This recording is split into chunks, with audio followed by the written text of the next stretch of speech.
Hi, what's up YouTube? In today's video, I'm going to show you two different options that you have if you're looking to mount a ring floodlight camera. Now, both of these properties have the same situation where there is no power source and there is no existing mounting area. So you can actually do this a lot easier if you had an existing light housing with the mount, but in this case here, we have to do everything from scratch. If you would like more information on the ring floodlight featured in this video and want the best price on other ring products, then just check out the links I provided down in the description below.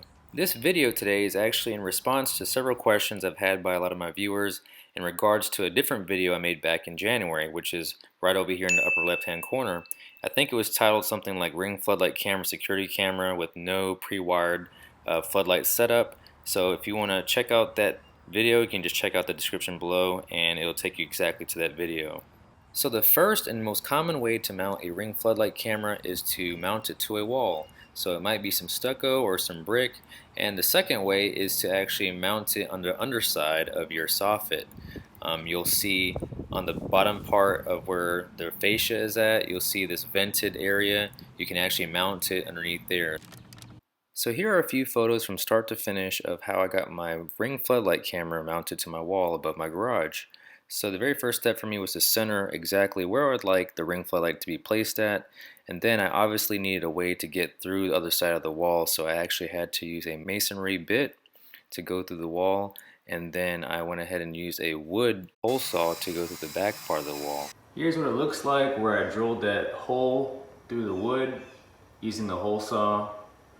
And the brick is on the other side of this wall here, but that's where I have the extension cord, and I have it coming up all the way over there, and then it connects straight up over there through a hole in the wall and goes into a plug-in outlet up in the attic.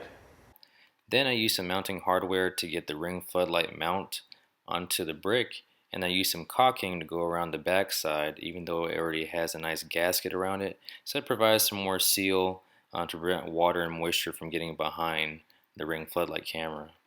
So since there was no existing power source in this area, I actually used a outdoor 25-foot extension cord and spliced the wires up so I can mate them to the existing wires on the ring floodlight camera with a wire nut.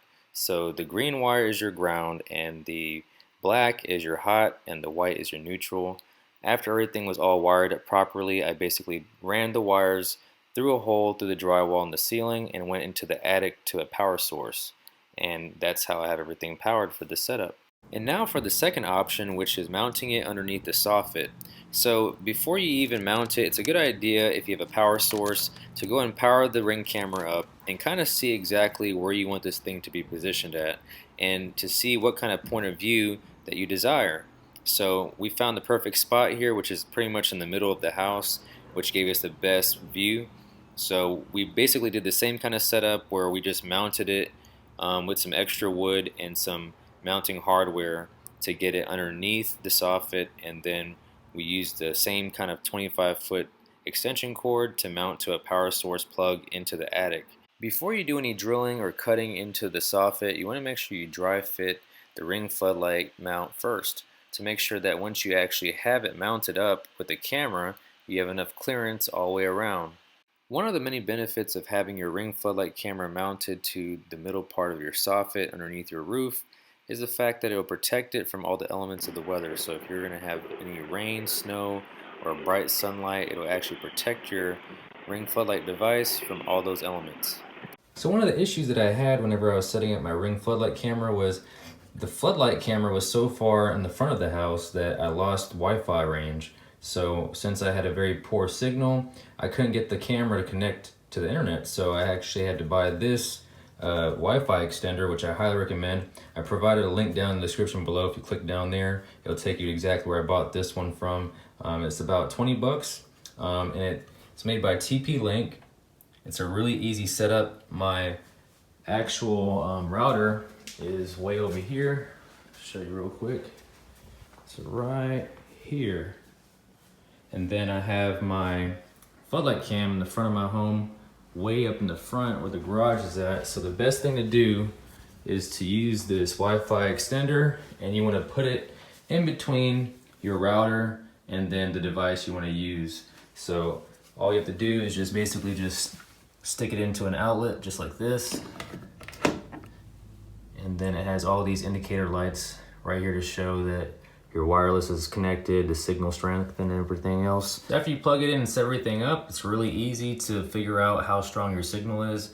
You can just mess around and plug it into different outlets and see if it's at a good distance there. But if you look over here, it shows the indicator for best, good, and bad. And you can see mine is really good. All the lights on the right hand side, they're all lit up blue. So again, I highly recommend this one. They have some expensive ones out there. They're like around $60 to $100 plus. This one's only around $20 and it gets the job done. It even handles up to 300 megabytes per second. I currently have a plan that is about 200 megabytes per second, which I highly recommend. You have a really strong internet connection with some good speed because that'll cause your system to lag. So here are a few of my favorite features with the Ring Floodlight camera system. So once you go into the app and you select the camera, you can actually just scroll through and pick what footage you want to see. And you can also save it by hitting the share button right here. So you can actually notify neighbors, you can put it on Facebook, you can email it or even text it, or the far right corner where you see that down arrow, you can actually save it to your camera roll on your phone.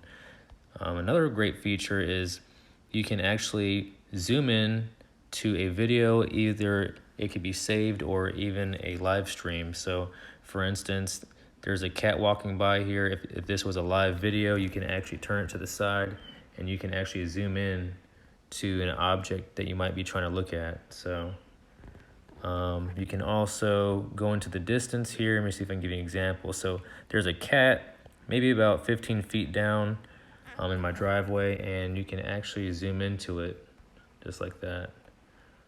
And you can actually go pretty far out. It does get a little bit more blurry the further you go out, but it's just nice to be able to see if there's something out there.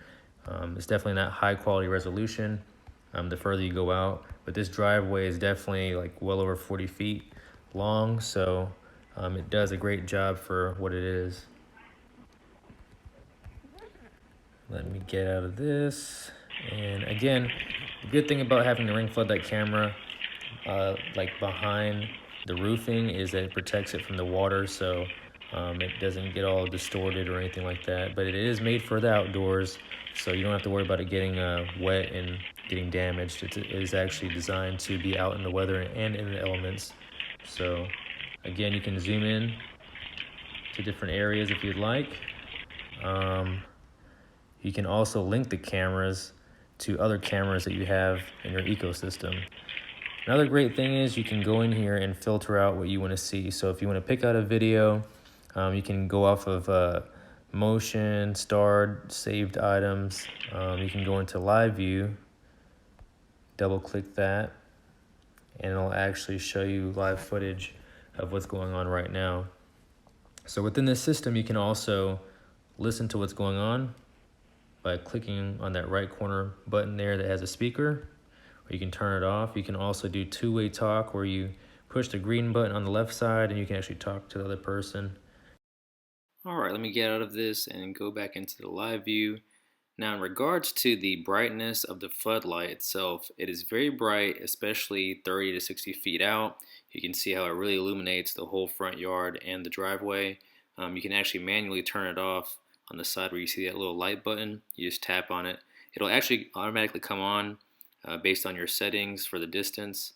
I have my Ring camera system set up to where it'll come on automatically when it senses motion, and it'll stay on for about 30 seconds and then cut off. But if it still detects motion, it'll stay on the whole time. One question I get asked frequently is how high should I mount my Ring Floodlight camera system? And I have mine at 8 feet. I recommend 8 feet or higher. Reason being, there's a less chance of someone tampering with your camera. These were just a few of my favorite features and tips that I have for you today about the Ring Floodlight camera system. If there's something I didn't answer and you have a question about it, just leave it in the comment section below. The Ring Floodlight is one of my favorite smart home devices because of its simplicity and functionality. It connects via Wi-Fi and is packed full of features. Best of all is if you have an existing floodlight or any kind of light fixture, it'll be really easy to upgrade your old floodlight. Well, that's it for today's video. I hope this video helped you to figure out how to mount your Ring Floodlight camera two different ways, one on the wall and one underneath the soffit. If you enjoyed this video, please be sure to like, comment, subscribe, and share this video. And as always, thank you for watching.